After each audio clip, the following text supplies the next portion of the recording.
257।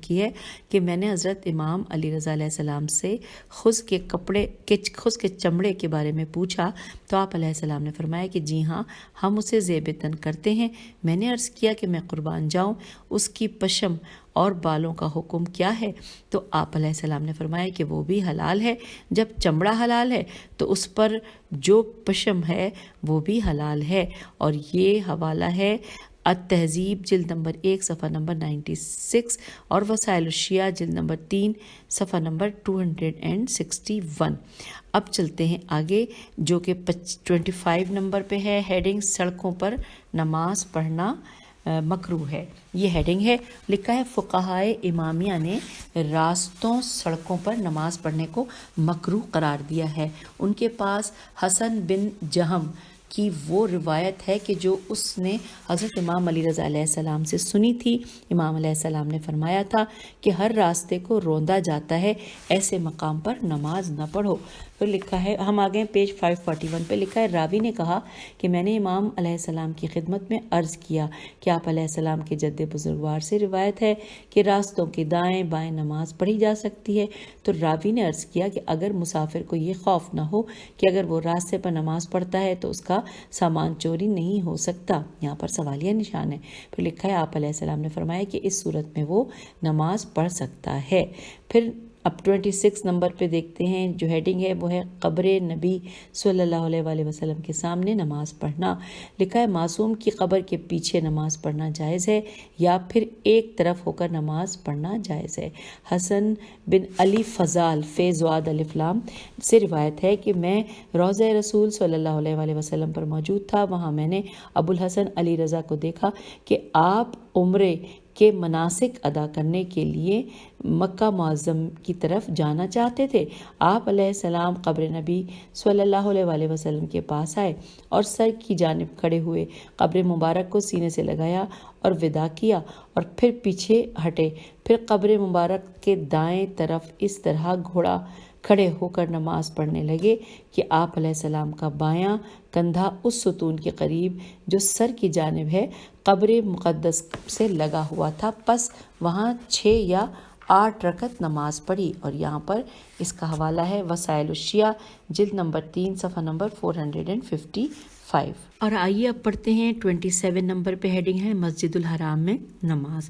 حضرت امام علی رضا علیہ السلام نے لوگوں کو مسجد الحرام میں نماز پڑھنے کی ترغیب دی۔ موسیٰ بن سلام سے روایت ہے کہ ایک دفعہ میں نے ابو الحسن امام علی رضا علیہ السلام کو عمرے کے مناسک ادا کرتے ہوئے دیکھا۔ آپ علیہ السلام نے بیت اللہ کا وداع کیا اور باب الحناتین کی طرف چلے تاکہ باہر آ جائیں۔ آپ علیہ السلام کعبے کی پشت پر مسجد کے صحن میں کھڑے ہوئے اور وہاں دعا کے لیے اپنے ہاتھوں کو بلند کیا، پھر ہماری طرف متوجہ ہوئے اور فرمایا کہ سب سے بہترین مطلوب یہ ہے کہ خدا سے حاجت روائی کی دعا کرنی چاہیے۔ اگر کوئی شخص کسی اور جگہ 60 سال کی کئی ماہ نمازیں پڑھتا رہے تو اس سے یہاں ایک نماز پڑھنا افضل ہے۔ اور جب آپ علیہ السلام دروازے کے پاس پہنچے تو کہا کہ میں یہاں سے خارج ہو رہا ہوں اور تو ہی عبادت کے لائق ہے۔ اور یہ ہے حوالہ وسائل الشیعہ جلد نمبر 3 صفحہ نمبر 53۔